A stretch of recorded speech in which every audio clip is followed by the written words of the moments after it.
ইরানের রাজধানী তেহরানে গুপ্ত হত্যার শিকার হয়েছেন ফিলিস্তিনের স্বাধীনতাকামী সশস্ত্র সংগঠন হামাসের রাজনৈতিক শাখার প্রধান ইসমাইল হানিয়া। একই দিনে লেবাননে ইসরায়েলের এক হামলায় নিহত হয়েছেন সশস্ত্র গোষ্ঠী হিজবুল্লাহর শীর্ষ এক কমান্ডার। এসব হামলার জন্য ইসরায়েলকে দায়ী করেছেন চরম ক্ষুব্ধ ইরান ও তার সমর্থিত মিত্রবাহিনী।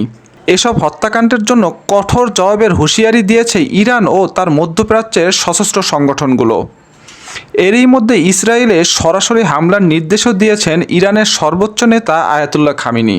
এমন পরিস্থিতিতে মধ্যপ্রাচ্যে অতিরিক্ত ক্ষেপণাস্ত্র প্রতিরক্ষা জাহাজ ও যুদ্ধবিমান মোতায়েনের পাশাপাশি ইসরায়েলে নতুন করে সামরিক সহায়তা পাঠাচ্ছে যুক্তরাষ্ট্র। ওয়াশিংটন বলেছে তারা ইসরায়েলের প্রতিরক্ষার জন্য সমর্থন বাড়াতে চায়।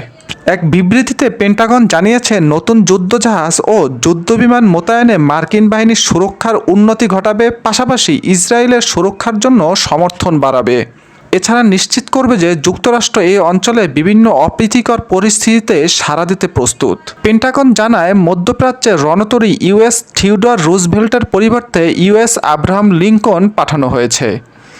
এদিকে মার্কিন প্রতিরক্ষামন্ত্রী লয়েড অস্টিন মধ্যপ্রাচ্যে অতিরিক্ত ব্যালিস্টিক ক্ষেপণাস্ত্র, প্রতিরক্ষা সক্ষম ক্রুজার, ডেস্ট্রয়ার এবং একটি নতুন ফাইটার স্কোয়াড্রন পাঠানোর কথা জানিয়েছে।